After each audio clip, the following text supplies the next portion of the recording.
Welcome to On the Media's very first live stream ever. Good afternoon, I'm Joe Baker, a member of the Delaware Tribe of Indians.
Hi, everyone. Welcome to the Green Space and WNYC and this fabulous Zoom production of Yuletide Tales. We're really glad to have you. We're excited to do this show.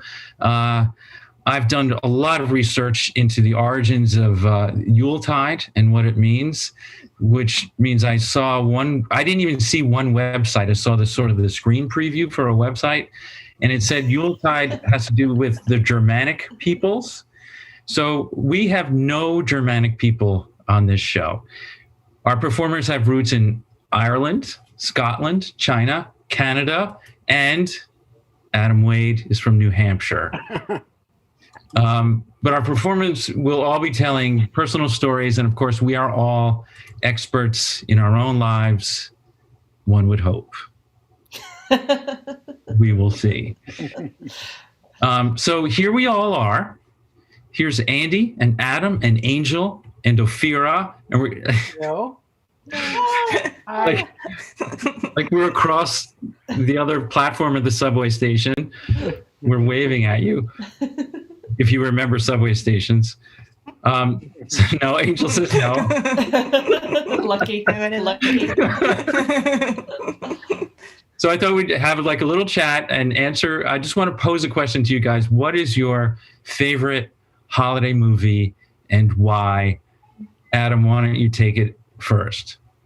And my brother corrected me because we had a conversation a couple of weeks ago. It's Albert Finney in Scrooge. It's an old Christmas Carol, but with Albert Finney. Yeah, it was very, very good.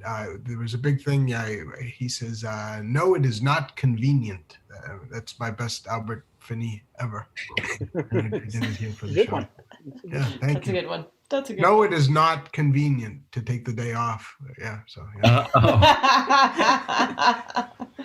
That's the opposite of Bartleby and the Scrivener, who says, "I would prefer not to," Right. when he's asked to do anything. Yep. So what makes Albert Finney in that movie good? Is it scary? Did you see it? It's a scary movie. Yeah, it's old. It's probably from like the mid 70s. Old. Yeah. That's the one I grew up with. Yeah, no, the Albert Finney one. Yeah. Oh yeah. I feel like I remember that one too. Isn't I remember the. It's a bit of a musical. He sings and stuff a little, and He's really but Scrooge. it's gritty. It's very gritty. It's very gritty. Like, Oh, that's not the one I'm thinking of. Okay. Wait, Scrooge sings grittily? the film quality. It's dark. It's dark. Okay. But yeah, he also sings. It's not like a bright singing. It's like a sad. It's a depressing depiction of Christmas Carol. Well, it's. Which is depressing enough as it is, right? I remember the one where the ghosts are very scary with chains. Yeah. No, Yeah. that's it. Yeah. Okay. Yeah. I remember being so scary. scared of that ghost. What's your favorite movie in the holidays, Ophira? You might think this is cheesy. I don't care. Scrooged. 80s movie, Bill Murray, Carol Kane, Karen Allen, who you might know as Marion from Raiders of the Lost Ark, Oh, yeah. Bobcat Goldthwait, just tons of actually comedic performances. And I love it. I think it's hilarious. I think Buster Poindexter too, right? That's right. Yes. Oh yeah. It just loaded with a million. Right at the very beginning, Miles Davis is actually busking outside of Rockefeller with Paul Schaefer and another famous musician. I mean, it's just packed with all these amazing cameos and characters. And it's right, the 1980s update of the Christmas Carol. I love it. Not cheesy. I remember it too. Is it funny? It was great. Yes. It's funny, although I did make I guess he was probably 21 at the time. Now he's 25. Nephew sit down and watch it with me one Christmas. I was like, "This is my favorite movie," and he was like, "The pacing is so slow." Super annoyed. But like nothing blows up. Well, yeah, and it's not quick editing. It's like from a different time when just shots took longer. Yeah. What are those people doing on screen? Come on. Yeah. Angel, what about you? I'm gonna have to say Home Alone. Oh yeah. Yeah, I am a sucker for the second one, so it might be that one because New York City classic. Yeah. But yeah, I think I connect with that because I do like being at home a lot and alone. And I feel like I'm scared all the time, which is, Kevin's scared about everything and paranoid, so I connect with that. And I just want presents at the end, like just family, rich family with presents. That's what I aim for. That's all you want. There's there's a lot of sequels to that. I know there's 2. Do you know? Is there like 5? Yeah, I think the third one is like a new kid, a new family, new cast. Yeah, new cast completely. But still Home Alone, still 2 criminals. Yeah. I was going to ask, Angel, do you secretly want bumbling robbers to come at you so you can follow them? Yeah. I didn't think about that. But I do, so I could trick them and hurt them slightly, but not kill them, just slightly harm them. That's where we differ. I don't want to be a murderer. What about you, Andy? I'm too embarrassed to say I can tell you what my most memorable Christmas movie was. Wait a second. What do you mean you're too embarrassed? Now we want it. Yeah. See you later. You thought yours was cheesy. But Deliverance. Like the pig scene that always brings you back to the honey ham at Christmas. The Christmas ham, yeah. No, we saw it on Christmas one year. I guess the year. Oh my God. And we made it up to that scene. Uh-huh. And, this is not right for a holiday viewing, so we left the theater. But you were in. Wow. We were in movies. We were in the movies. It was like the year it came out, whatever year, 1825 or something. But, yeah. No, but the other one that I like is Love Actually. Oh yeah. But isn't I should be ashamed. Fantastic, right? No, it's great. But I know what you mean. Because that's so divisive. You can spend hours on the internet hearing people's strong opinions on that movie. Oh God, yeah, you moron. Yeah. It doesn't age well, I would like to say. You have to watch it every week, and then it's. I do. If you wanted to make the most controversial film of all time, take Love Actually and splice it with Deliverance. Well, the pig scene is essentially a love scene. I'm pretty sure if I watch that if I'm right, the beginning scene of Love Actually is all loved ones greeting each other at the airport. Something I bet if I watched it right now, I would be brought to tears. Yeah. Right? Yeah. Is it? I know that's the ending scene, and there are more. Was that the ending scene? That's the ending scene. Oh, okay. More and more sorry, I spoiled it, everybody. Right. Everyone in the world is reunited with everyone in the world at the end. So, right. Oh, yeah, that's right. How about you, Jim? Yeah. Well, last night I 2 nights ago, caught a bit of The Sound of Music, and I'm very annoying about these classic films because with that film, I just totally root for the Contessa. She's fabulous. Yeah. She rocks a red gown. She's kind of witty. She has a joint in Vienna. She has a gay friend named Max. What? She's got everything. She has a convertible sports car. She loathes children. Well, she's got it all. What else could you ask for? I know. She is the true hero. She's the true hero of that story. I know.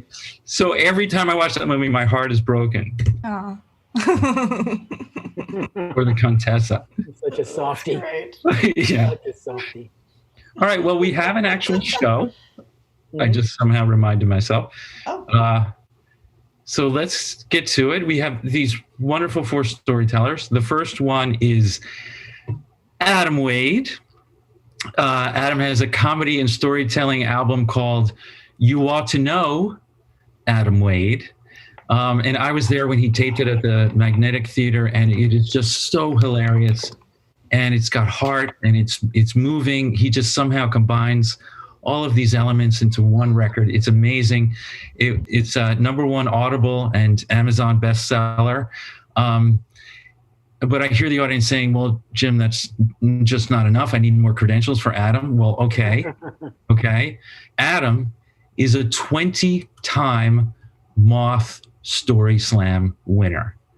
That's remarkable. So take it away, Adam.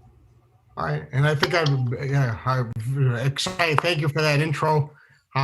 So yeah, as Jim said at the beginning, I'm originally from New Hampshire, and I came to New York when I was 22 years old, and I was just very, very excited. I didn't know anybody when I came here, so I initially lived at NYU for 10 weeks. That's how I got here.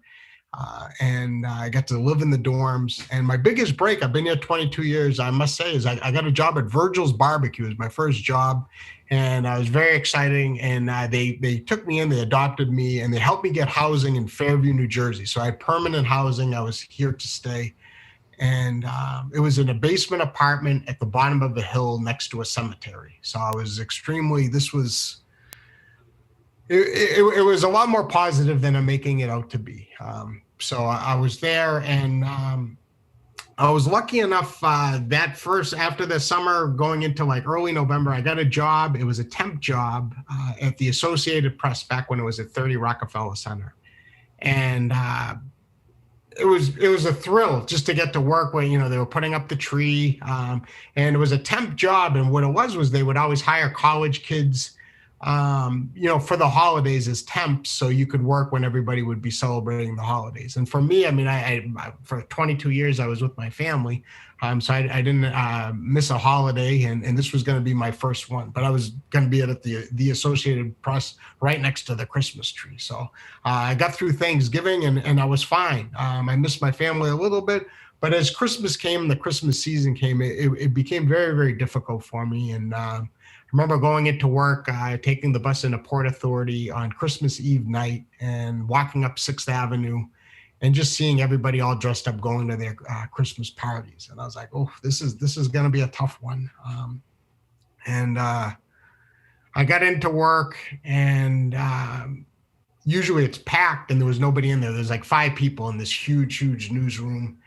And it was all young kids like me. And my shift was 3 p.m. to 11 p.m. So started getting everything organized. I got hired as like a photo editor assistant. So I was just organizing things on the internet and on the computer. And come dinner time, I needed to call my family, and I called, and you could call whoever you wanted there. You wouldn't get billed because it was the Associated Press.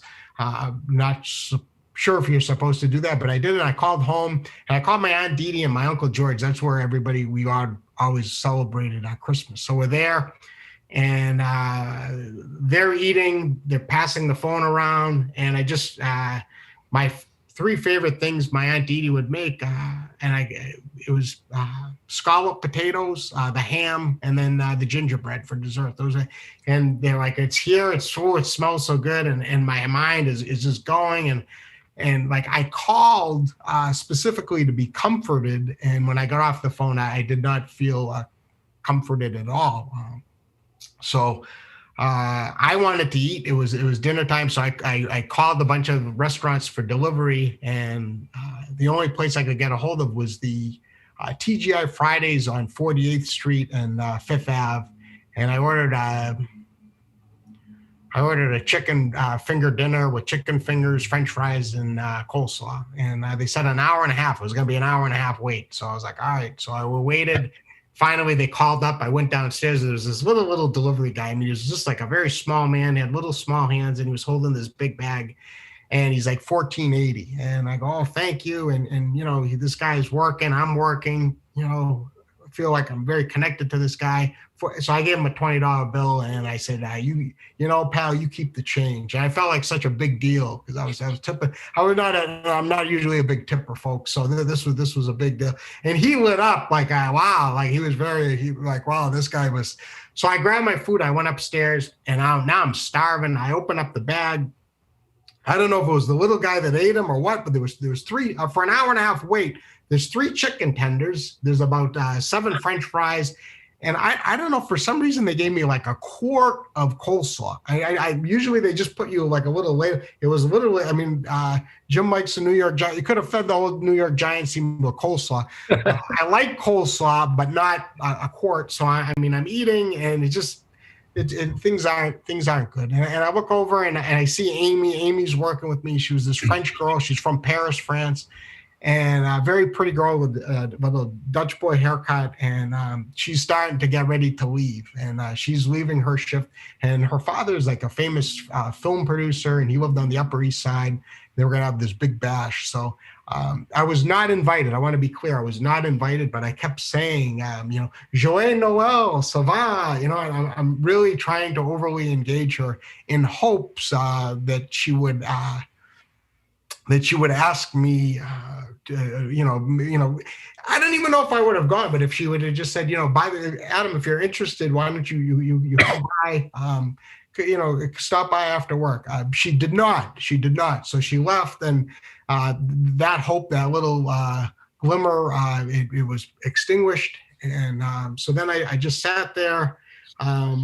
Christmas Eve at the Associated Press, it wasn't busy. It was just more, they needed bodies there. So I didn't really do any more work for the next couple hours. But at 5:11, I started just packing up and getting everything organized. And as I was leaving, I would do what I would always do after my 11 o'clock shift. I would go get a decaf Sanka coffee at the little commissary they had there. And it was a little like hole-in-the-wall commissary. And the guy that ran it was at night, his name was Rudy. And I believe Ophira was talking about Miles Davis. He was a roadie for Miles Davis. He was just a really interesting guy. Always had a little toothpick in his mouth.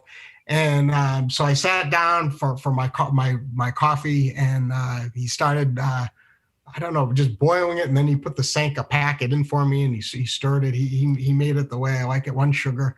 And he came over and he sat with me, and we started talking. And Rudy was just such a good guy. And I had a gift for him. He was really my only real friend at Associated Press. I'd been there like 6 weeks, but he was the only one that kind of got my sense of humor. I talked basketball with him. He always had a Knicks jacket, so I talked Celtics, Knicks. And I had this, in high school, my freshman year, I played the alto saxophone, and I had a little saxophone keychain. And I was asked to leave the band after my freshman year. It's a different story. So I never used the keychain because I was just kind of embarrassed because I was thrown out of marching band. So I had it. It was in mint condition, and I had wrapped it, and I gave it to Rudy that night. And Rudy got so excited, and a sincere, real authentic excitement when he opened the gift and he saw it. It was like I had given him a bar of gold. And he's like, this is what, and he put his keys right in front of me, put his keys on it. And then he said the magic words. He said, do you want another cup of coffee? And I go, absolutely. So we stayed for about another hour, 15 minutes, just talking. And he knew I didn't want to leave. He knew I just wanted to stay and talk to him. And then finally, he just looked at his watch a couple of times. He's like, I need to stop by my niece's place just to wish her a Merry Christmas. So I'm going to have to close at him. And I'm like, oh, no problem, Rudy. I got to get my bus back to Fairview, New Jersey. He goes, okay. And as I was leaving, he said, Adam, and he just grabbed my arm just gently. And he said, just remember one thing, Adam. He goes, I know it's tough to be away from your family, especially for the holidays, but know they're always with you. They're always with you. So, I took so much comfort when he said that. And I left the Associated Press. I ended up walking down 8th Avenue to the Port Authority, and it started snowing out, and I got on my bus and went Boulevard East, so you could see, from the Jersey side, you could see the New York skyline. And I just took so much comfort. I'm so thankful that he said that. So I've been to the past 22 years since that 1998. I've been home to Christmas every year after that. I haven't missed a Christmas. And this will be my first Christmas not home with my family, my parents, my brother. And I know I'm not the only one. There's many of you watching. We're making sacrifices and trying to do the right thing. And, this week I've been thinking a lot about what Rudy said. And, I'm going to miss my parents and miss being there. But my parents and my family, my brother, they'll always be with me. Wow. Thank you, Adam. Yeah, so wonderful. I think in a note you sent, you described that to me as like your loneliest Christmas of all time story. Yeah. But like you do in so many of your stories, you pull out like a moment where someone, it doesn't have to be reassurance, someone just connects with you, right? And it's often someone who works at a deli or is a security guard or what have you. So when you got home that night, which apartment was that again? So this was in Fairview. So, I mean, you get off the bus, right. You walk down a hill next to a cemetery, and then there's like a little building, and I was living in the basement there. And I don't watch scary movies, and there's a reason why. You live in a basement next to a cemetery, you're not going to watch scary movies. Right. Is this the apartment? You may have had more than one basement apartment, Adam.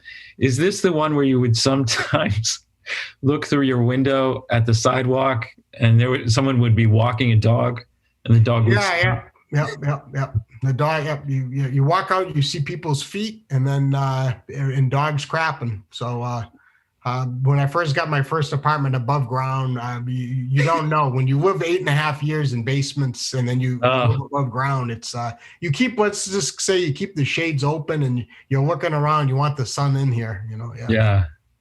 Well, thank you, Adam. That's a great story.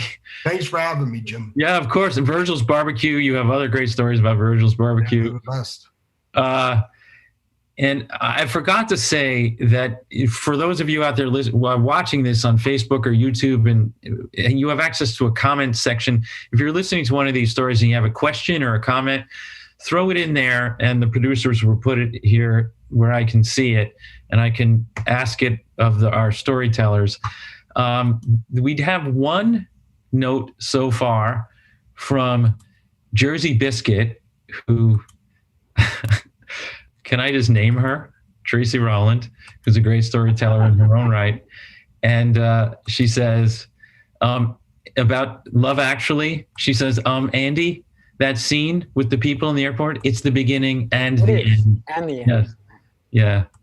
Thanks, Tracy. So you've been corrected via video chat, Andy. I've been corrected by Tracy many times. All right, so audience members, if you want to comment or ask a question, go right ahead. And now, let me find this right here. Okay. Our next storyteller is Angel Yao. Could you guys see her? I hope so. See her still picture. You see her still picture. There she is. You have a green background, sort of like you're under the sea. Yeah, maybe I am.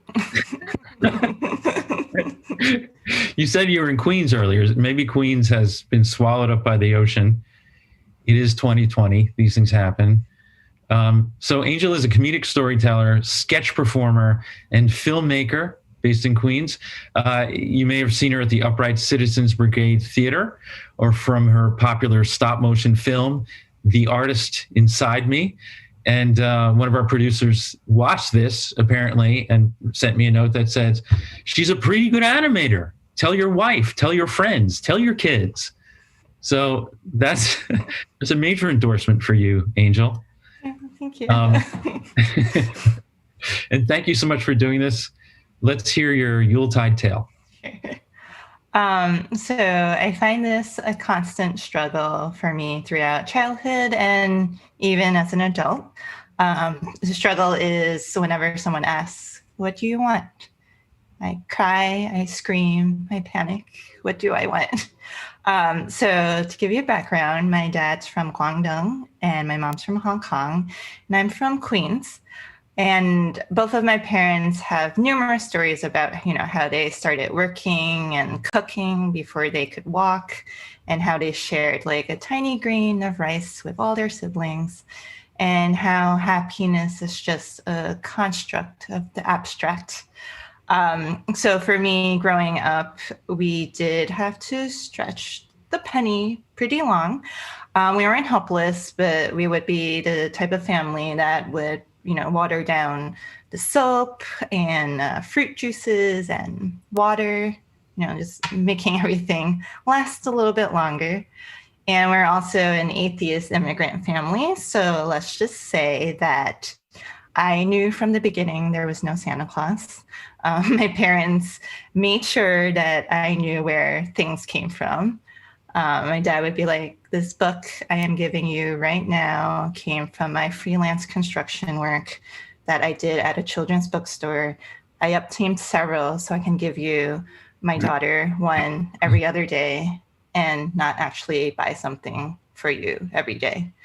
And I think that is where my practicality, my frugalness, and my love for light apple juice comes from. But luckily, I still have a little bit of imagination. So instead of imagining that, I could get swept away by a fat white man on a sleigh with lots of presents one day, I would imagine that we collected 1 million cans, and then when we go into the recycling machine, we get 1 million nickels. It's a bit more grounded imagination. But by the time I was 7, I was getting really jealous of those movies and those commercial scenes where, kids would just like scream and open their presents and they're like, this is what I wanted. Because I didn't have that.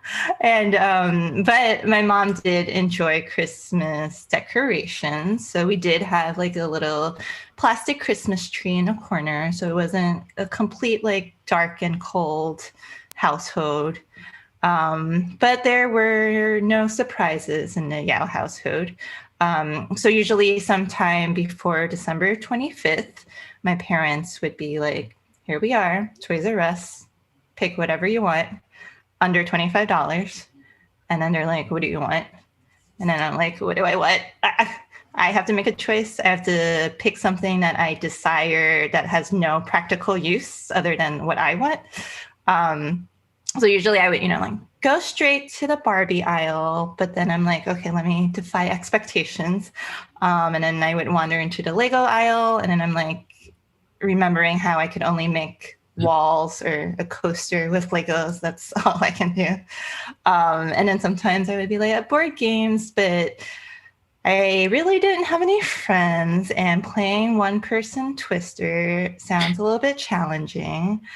And then, like there's always books, but so I remember the one Christmas 7, we're heading home from Toys R Us. I kept thinking how, these kids are going to wake up and unwrap presents and just be so happy. And also usually we don't wrap anything because wrapping paper is expensive and it's a waste of money, and you're pretty much like you're buying things and then throwing it to a trash right away, and like what's the point of wrapping paper?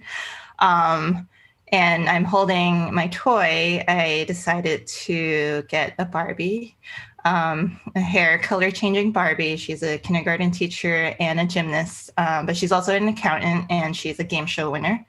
And usually I just like open it and play with it right away. But I was like, all right, I'm going to wrap it. I'm going to wrap this present and have patience and not play with it right away.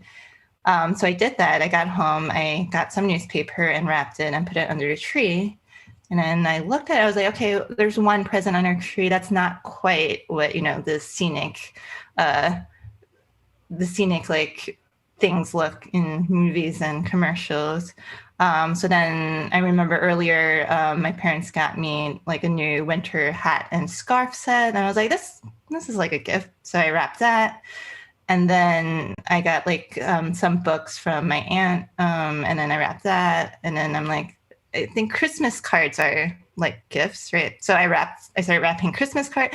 I started wrapping everything. I wrapped like, we got Aqua Fresh toothpaste, which is like a fancy toothpaste, tuna fish can, because, you know, all children need to experience a tuna fish sandwich. I remember forcing my mom to buy that. And so I just pretty much wrapped everything I got in the month of December, just blurring the lines of gifts and everyday objects. And then so now there's like a pile of gifts under the tree. And I was like, yeah, this is what I want, right? Like a bunch of presents. But then I thought about it, and I think I really just wanted surprises. You know, I wanted my parents to figure out what I longed for, what I desired, what I didn't even know I wanted. But you can't really tell your parents that, you know, like, how can you say, hey, Mom, Dad, I want a puppy and stocking stuffers. And, stocking stuffers. The stockings are just put a lot of like chocolate and stickers in a sock. I want that, but don't tell me that you're getting it for me. In fact, like, act like you don't really care at all. And then when Christmas morning comes, sneak those presents in. And also write down that they're from Santa. I know they're from you, but, you know, just help me out here. Just say they're from Santa. Okay, got it? Great. Because that would be perfect. But I couldn't say that. And what I did wrapping myself was kind of close enough, because now all I have to do is forget that I wrapped everything, forget that it's newspaper, forget that inside of these things are just everyday objects, and try to act surprised. I can do that, right? So then Christmas morning comes, no one is awake because they don't care. I look down a tree and I see an odd shaped object, and I slowly open it, because I can't imagine ripping paper. I have to save paper, slowly opening it. And then I'm like, who the F would give a child a tuna fish can for Christmas? And that's my story. Wow. That's a wonderful story. Thank you. The mingling of sort of actual presents with everyday objects, and you're trying to give them sort of equal magical weight by wrapping them. That's almost what we do on Christmas. Or we a variation of that. Yeah. I like that you drank light apple juice as a family. Yeah, I remember there's like usually sometimes a little bit left, and then my mom's just like, add water, and there's like a whole glass left, and I was like, oh, that's true. That's very true. And now that you're an adult with a real life, do you get to drink like heavy apple juice? Yeah. I like a good heavy apple juice, like heavy on the sugar is nice. And was Santa really troublesome to you as a figure when you were a kid? I just knew that there wasn't a Santa. You were wised up from a young age? Yeah, because my parents never hid anything from me. So it was like, I know I'm not getting presents from Santa, so it's not real, Right. So, yeah, it was a weird thing where I think I still had an imagination, but it was like a lot of like non-traditional imaginations, I guess. Now that I'm like just thinking back of right. how I am. And I like the moment where you're like, should I dare to dream? And then you're like, no, actually, like a lot of nickels from redeeming bottles like that. Okay, that's realistic. That might happen. Right. Yeah. Trying to. Yeah. I guess maybe it feels like guilty if I'm like having this crazy fantasy. Like this has to work. Yeah. Okay, we're not getting comments from listeners, but we're getting comments from your fellow performers. Adam says, I still water down my juices. And Ophira says, me too, they are too sweet. So you're kind of like a society. Yeah, now it's by choice that we water down our juices. That's right. Well, thank you. That is such a wonderful story. So I liked also the part, or I'm going to use part of your story to segue into a little memory of my own, where you just had this vision of kids just like walking down on Christmas and seeing presents and getting everything they wanted. So I was having a memory this afternoon. This is not a full-fledged story. It's just a memory that popped into my head that when my brothers and my brothers Tom and Paul were these just little pikers, one Christmas, we were just little kids. My dad decided to just like really up his game as the chronicler of our family. So he had this nice film camera in like a metal case. And this Christmas, he decided to get a giant rack of lights that he could barely hold up. It was like 6 lights, and they were like 400 watts each. And they were like Metro Goldwyn grade illumination, because my dad was like, God damn it, this Christmas, our home movies are going to be Citizen Kane. They're going to be lit like Citizen Kane. So it's so funny. We have these films, of course, and he never got around to editing them. So they show everything. He set up these shots, but we see everything before and after the shots. So we see me and my brother sitting among the presents in front of the tree. And, we're happy, we're smiling. And the camera's obviously pointed at us. And then the lights blast on. And me and my brothers, we go like this. When I see this scene, I'm reminded of the villagers in the Japanese horror movie Mothra when they encounter the monster for the first time. She's breathing fire, like it's painful, and then there's this moment where there's no sound. This is the other thing. He never figured out the sound, so these are silent films. So you see me and my brothers just sort of. We flinch in pain, and then we pause as we're obviously listening to my dad off camera give us instructions. And what my dad is saying is, boys, I need you to look right here into this light of 1,000 suns, and I need you to act natural. So we sort of do it. And then he has to turn off the lights because they need to cool down. They're so intense, they can only be on for a few minutes at a time. And while the lights are off and cooling like nuclear reactors, he sets up the next scene. He stages it. He says, "All right, you're going to stay off stage, and then on my cue, you're going to walk in and you're going to express some Christmas wonderment at what you see." So my brothers are like, okay. And we go and we huddle to the side, and he probably said action. And then we walk into the frame. You can see this. And for some reason, as we enter the frame, he then turns on the lights again. And it's so intense that me and my brother Tommy go back, and we knock into our little brother Paul, and he tumbles back into the tree. He's inside the tree. So the rest of this scene is me and Tommy reaching in and trying to extract Paul from out of the tree. And so my dad says, "Cut." And then he says, "Do it again." So we have to go out, and it happens all over again. We walk in, and the lights go on, and we're sort of steeled ourselves this time, and we're sort of squinting into the camera. And like one by one, we say, "Santa Claus is treating us very well. Hail to the People's Republic of North Korea." Not really, but for the rest of this, it's like a hostage video. We're just getting through it with these lights that, it created these absurd little vignettes. But let me tell you, the cinematography is beautiful. So Dad got that right. And my dad died 5 years ago. So any memory like this is sort of reflected in the light of that.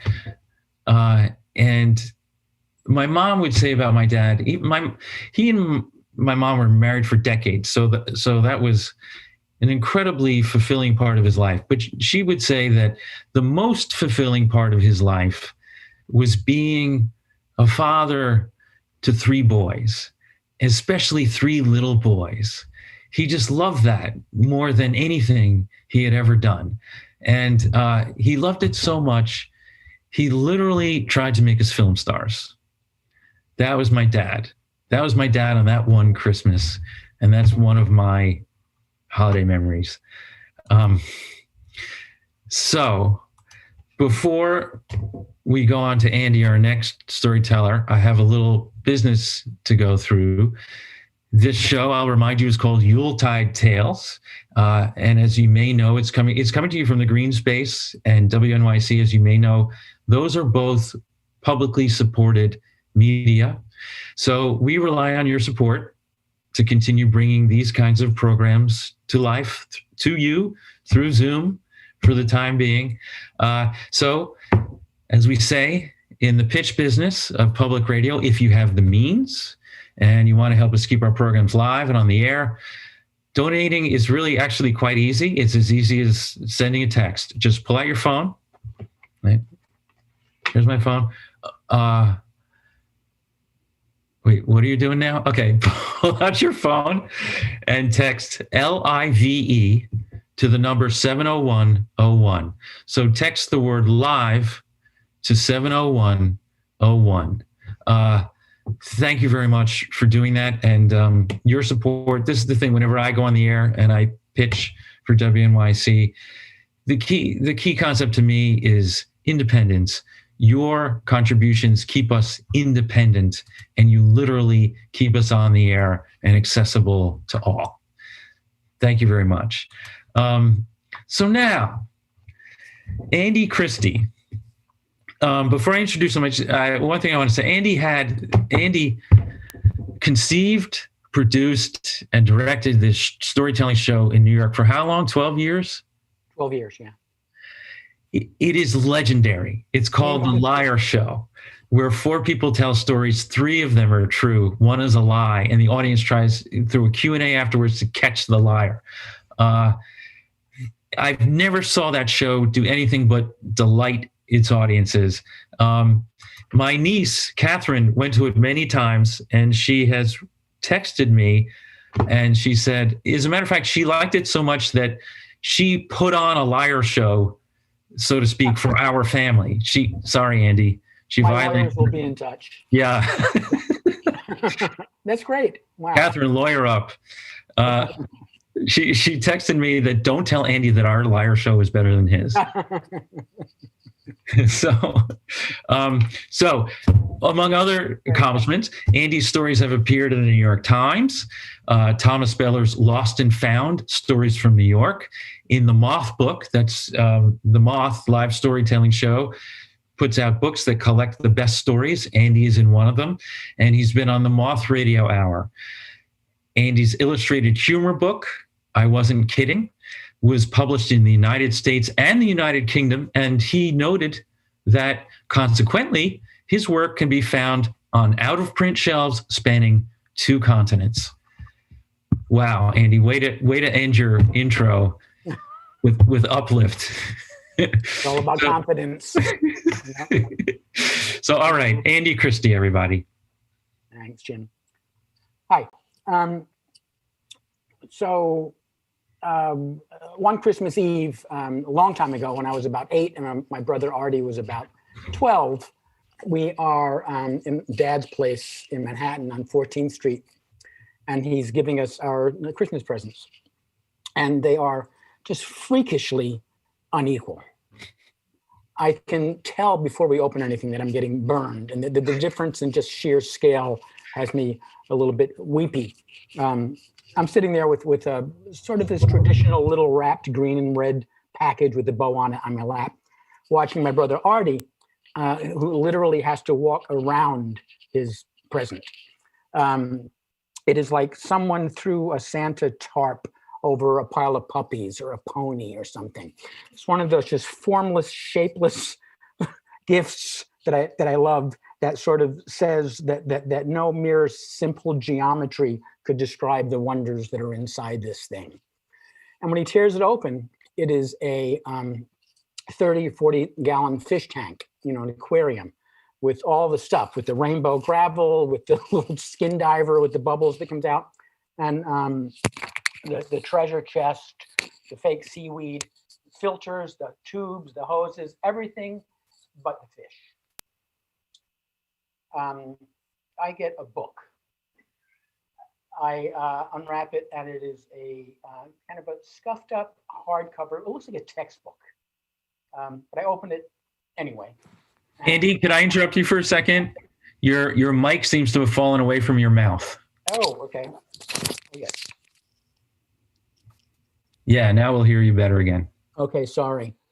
So where was I? So yeah, so I get a book, and it is a like I said, it looks sort of like a textbook, not a very interesting book for an 8-year-old kid. But I open it up, and it is filled with the most just ornately kind of detailed illustrations of the most disturbing images I have ever seen in my 8 years on the planet. There are creatures with giant bat wings, swinging severed human heads around by the hair. There are men and women on fire. There are men and women eating each other. And everybody's naked. They're all naked. It's not the Hardy Boys. It's not even in color. But I kind of try and tear my eyes away from these images to read the words that are there. And I can't because they're in Italian. So to give Dad some credit, even though he gave me a book that I couldn't bear to look at and couldn't read, he put a little thought into it because he knew I liked books, and especially books with pictures, because I like to draw myself. So he did, put some thought into it. But I, like you probably, judged my my gifts solely on mass and volume alone. So I burst into tears, and I'm sure I said something like, "How come Artie gets all the good stuff?" Because he did. We knew where these gifts came from. They came from Emil, who was a guy who lived upstairs from Dad, an old guy. Well, he used to live upstairs from Dad because he died about a week earlier. I assume the fish died a couple of days after that. And the book probably came from a stack of books he had underneath the short leg on his nightstand. A lot of the presents we got when we were kids from Dad came to us indirectly from tenants that lived in the single men's boarding house that Dad ran. He was the super there. He moved there when he got divorced. Mom and Dad got married in Europe during the war. Moved to America and got divorced. I think what happened is once the Nazis were out of the picture, they had time to take a good look at each other for the first time. Anyway, so Dad's place in the city, it was one of those places that had a bathroom down the hall, kitchen like back in their ex-wives' apartments. Dad ran the place, and we went there on Saturday. We went there every weekend, but on Saturdays, Saturday morning, we helped him kind of deliver fresh linens to everyone in the building. It was not one of those kind of places. So every Saturday you would kind of go from floor to floor with a big bag of clean linen, pick up the old dirty stuff, leave off the fresh new stuff, and move to the next apartment. And the dirty laundry that we picked up was not sort of like detergent commercial grade linens. They kind of smelled like nicotine, and they had kind of amber dappled patches on them. I'll just say, like, Dad wouldn't let me play ghost with them.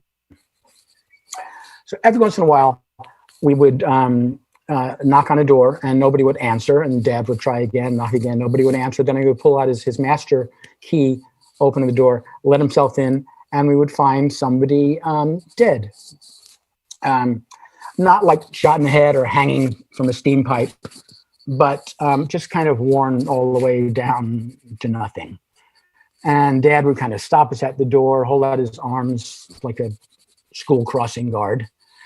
And he was one of those fathers who was full of great aphorisms, And he would at that point say, something like, well, it's sad, but at least he lived a full, rich life. Even at 8 years old, I suspected that if you wound up at Dad's place, you had not lived a full, rich life. And then he would send us back downstairs to his apartment. And while we were down there, he would use the payphone in the hall and call the police to let him know about the latest vacancy. And while he was waiting for them to show up, he would kind of poke around the deceased's apartment, do some bargain hunting, and show up back downstairs at our place with a pillowcase full of stuff that would wind up eventually under our Christmas tree or next to a birthday cake. Like this stupid book he got me. The people who lived in that building didn't collect yo-yos. They weren't that kind of guy. So a lot of the presents weren't particularly child friendly. So I got this book and I am sobbing and looking at Artie's SeaWorld over there. I want it. And he has a tube from one of the filters, one of the, kind of pumps, and he's blowing into one end and he's got the other end in his ear, because he could care less about a fish tank. I care about a fish tank because I don't have one. And I watch him and I look at Dad and I want to just kind of beg, can we just switch this around? So I see Artie pick up my book and he starts flipping through the book and he sees, I assume, all the pictures of naked people in there, particularly naked women. And he, being 12 and older and more mature than I am, he kind of stops and he says, well, you want to trade? I'll trade. And I take the deal. I can't pass it up. So I get the aquarium and all the stuff. He gets the dirty book. Everybody's happy, except for maybe the fish that I throw in the tank 3 days later, because by New Year's Eve, the tank was just sort of a green, slimy algae nightmare. But Artie still has his book under his mattress. Quite a few years later, after Dad died, I get a call from Artie. And he says, just kind of out of the blue, he says, hey, you ever hear of this guy named Gustave Doré? And it sounds familiar to me. He says he was this kind of famous 19th century French illustrator. And it's starting to sink in a little bit, and I'm waiting for him to kind of get to the point, and I'm feeling queasy because I'm afraid I know what point he's getting to. And he says, you ever hear of Dante's Divine Comedy? So it turns out that the old book from the old place is an 1863 edition of Gustave Doré's illustrated masterpiece, Dante's Divine Comedy. It's what book people call a first impression with plates. And it's worth a lot more than a fish tank, especially a fish tank I don't have anymore. And I'm listening and kind of clutching onto the phone. I'm beginning to feel like I did back then, like I'm 8 years old again. I'm getting weepy again.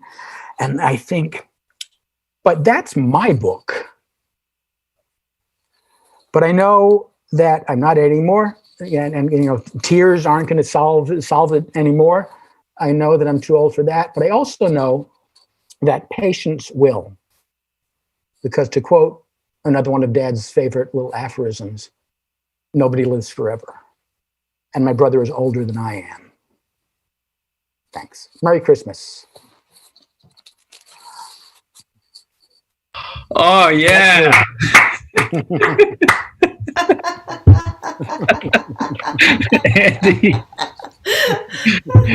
Andy. Oh, it's so good to hear laughter. Yes, exactly. Andy, this is you receiving a priceless object from someone. Yeah, basically. Yeah. Okay. Obvious good question. Good choices. Yeah, right. And it is funny how Nazis can occlude the problems with a relationship, and when you remove them, things change. Yes. things suddenly get clear. Perspective. Yeah. All right, where's the book right now? With my stupid brother, who apparently is immortal. Does he understand how badly he got over on you? Oh, he better. Yeah. Yeah. All right. Well, here's a comment from viewer Robin Gelfenbein. Careful. Also a terrific storyteller. She writes, I love and miss The Liar Show. I love this story. One of my faves. Oh, that's so nice. Robin who? I'm kidding. Thanks, Robin. That's so nice. And she has Andy Christie himself. I could take or leave. No. No. And then there's a note. Ed Bell is fanboying. Carrie Roberts writes, I'm loving all these memories. Yada, yada. Some are questioning your moral center, but we don't need to get into that. I would like to see those. So. I'll send them straight to your therapist. Okay, thank you. All right. That is truly a classic story. Thanks. It was fun. Yeah. All right. Now, our concluding storyteller, Ophira Eisenberg. You know her as the host of NPR's Ask Me Another. So there's someone who's watching the show right now. Her name is Maggie Stapleton. And when she saw the lineup for this show, she sent me a message. And it said, about Ophira, it said, I took a storytelling class with Adam Wade a few years ago, which is a weird way to start a message about Ophira. Is to compliment Adam Wade. Yeah, I like that. But Adam does teach a great storytelling class. But she continues, I am a huge fan of Ophira Eisenberg.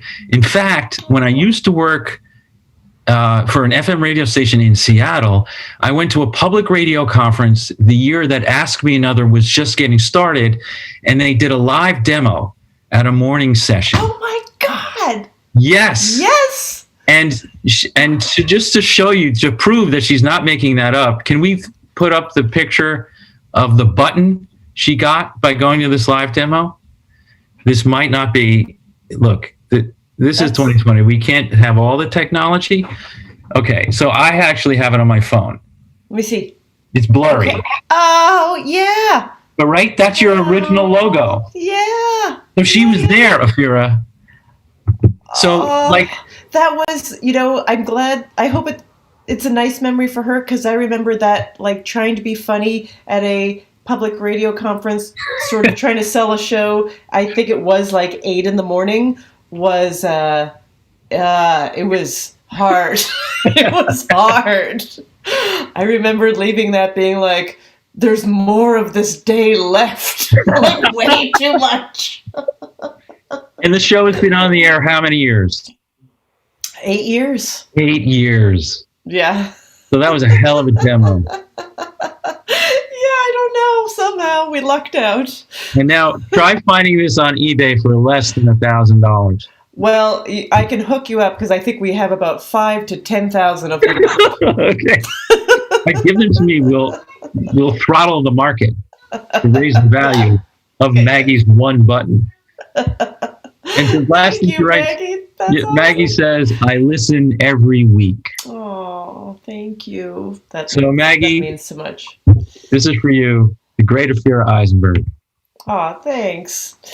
I feel like there was something, and maybe everyone feels like this listening, that there was something of me in every single one of these holiday stories. Maybe that's what the holiday's about. So for me, this goes back to my childhood. I was raised in Calgary, Alberta, Canada. Jewish. People often go, are there Jews there? Yes, there are Jews there. Okay, just letting you know, there are Jews there. There are Jews everywhere, you might say. But there are Jews in Calgary, Alberta, Canada. However, I didn't go to the Hebrew school. I went to the public school, where I was the only Jewish girl in my class. No big deal, honestly, no big deal, except for during Christmas. Yeah, during Christmas, because it's Christmas.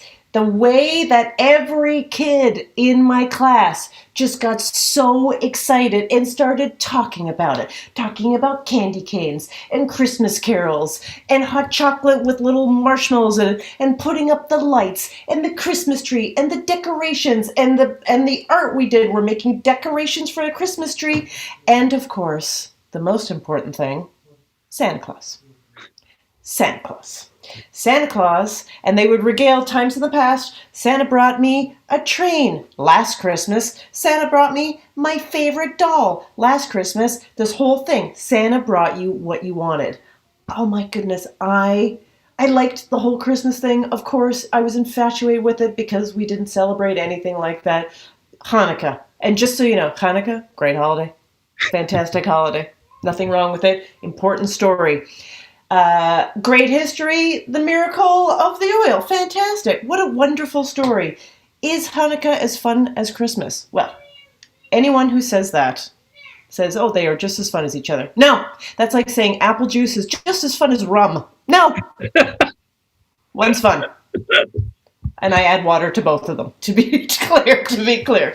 Okay, so I really did. I felt left out. I wanted to be part of this Christmas celebration, but I love, of course, I wanted to ask someone for the perfect gift, like Santa Claus. And the center of our life in Calgary, Alberta, Canada, was the mall. That's where everybody went. Every weekend, it's where all the teenage girls hung out. That's where you looked forward to being old enough to go to the mall alone. So we always were at the mall, and what was in the center of the mall? Of course, Santa's castle. Santa's beautiful castle in the middle of the mall, and it had cotton battened snow with sparkles through it and these little animatronic woodland creatures on ice skates spinning around with glitter on everything, and all the kids would line up, all my kids from school. Oh, man, we would go to that mall and I would stare at them and I just wanted to go see them. And finally, I would ask my mom, I'd go, Mom, can I go see Santa? And she would go, no. And I would say, why not? She'd go, because we're Jewish. And sometimes I would go, well, who brings us presents? Who brings little Jewish girls and boys presents? And my mother would lie all the time. She'd be like, Moses. Yep, that's right. Moses comes down the mountain every Hanukkah with a sack of dreidels. And even as a little kid, I was like, I don't think so. So I was going every single weekend to the mall, staring at the kids, wondering how do I get to that castle. And then it occurred to me that I could embarrass my mother. So one day when we were at the mall, I just pulled a chaotic meltdown. I just started screaming and crying, going like, Mom, I want to go see Santa! Please let me go see Santa! I want to go see Santa! Screaming and screaming. And she got embarrassed, caused a commotion. Everyone's looking at us. And she just went, fine, go see Santa. And I couldn't believe it. And I got in the line with all the other kids. But I didn't say a word because now I was an undercover Christian and I didn't want to screw it up. Okay, so I was just like, don't say anything. All you have to do is say what you want. I think that's all you have to do is say what kind of present you want once you go in. And I know that I wanted a Barbie dream house. So I was like, just go in there and say Barbie dream house. That is all you have to do. Just go in there and say Barbie dream house. And then finally, it was my turn. I was next. And this elf beckoned me into the castle. And I got in, and there, it was just this little room, and there was this Santa Claus, and he motioned for me to sit on his lap, and I sat on his lap. And he looked down at me and said, what would you like for Christmas, little girl? The best question. And I just looked up at him and went, I'm Jewish. I fell apart. I couldn't handle it. I totally went off script. And he nodded and went, so am I. And then went, shh.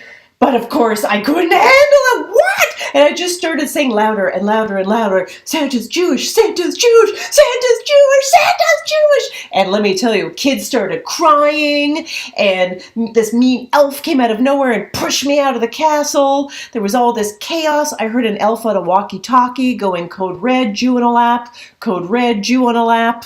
And I got pushed on the other side of the castle, and my mother is there, and there's all this chaos. My mother goes, Ophira, what happened? What's going on? I go, Mom, I just found out something amazing. Santa is Jewish. And my mother, without skipping a beat, goes, well, of course he is. Who else do you think works on Christmas? I got my wish. I got my wish. Ready. Ophira, I was muted, but I was laughing like a dog. That's very nice. Thank you. Through your whole story. And in your mother's defense, Moses kind of gave you one commandment for each day of Hanukkah with 3 commandments on the last day. You know what? I mean, she was borrowing from something in the right direction, right? Right. Yeah, yeah. All right. Let's see. Comments. Fans have asked me another or chiming in to say they missed the show. Yes. I mean, sure. Yeah, the live show. Yeah. Yes, certainly the live show. Many episodes you taped at the Bell House in Brooklyn. Yeah. Which was a party. Yeah. Yeah, it was a good time. It was a good time. God. Santa is not only Jewish, but a woman. Yeah, well, see, 2020, everyone's finding out a lot of stuff. I miss the Bell House so much. I hope it and so many other venues continue soon.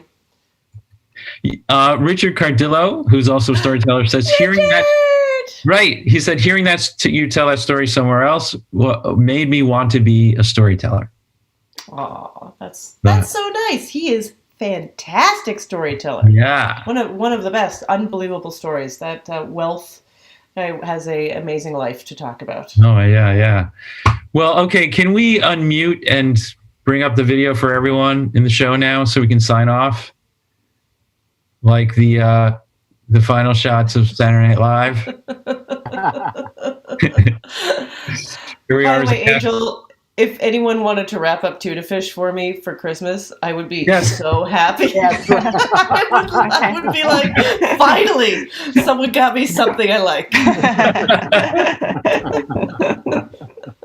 Tuna fish. As a kid, not so much. Yeah. Yeah. Edible arrangements with nothing but fish. Good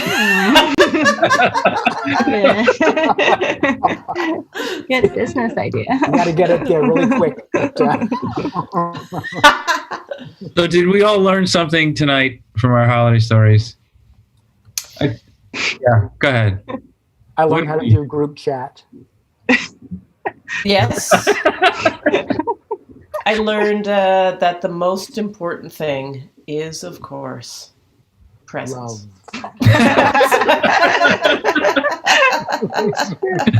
Love, presents, family. Family. Yeah. Not family. Presents from your family. Yes. And knowing that the airport scene occurs at the beginning and the end of Love Island. Because you'll be really embarrassed if you don't know that. Yeah. Yeah. Well, thank you, everyone. Let's wave to our virtual audience. Thank you, everyone. That was fun. That was really fun. Thank you, Jim. Thank you, Jim. You're the best. I'm so glad you put this together. Yes. And it was really put together by the staff at the Green Space, WNYC's Green Space. They're amazing. Thank you. This is their last show of 2020. They will now collapse in exhaustion until 2024. So favor this show. And good night, everyone. Thank so you. much. Thank you. Good night. Bye. Bye.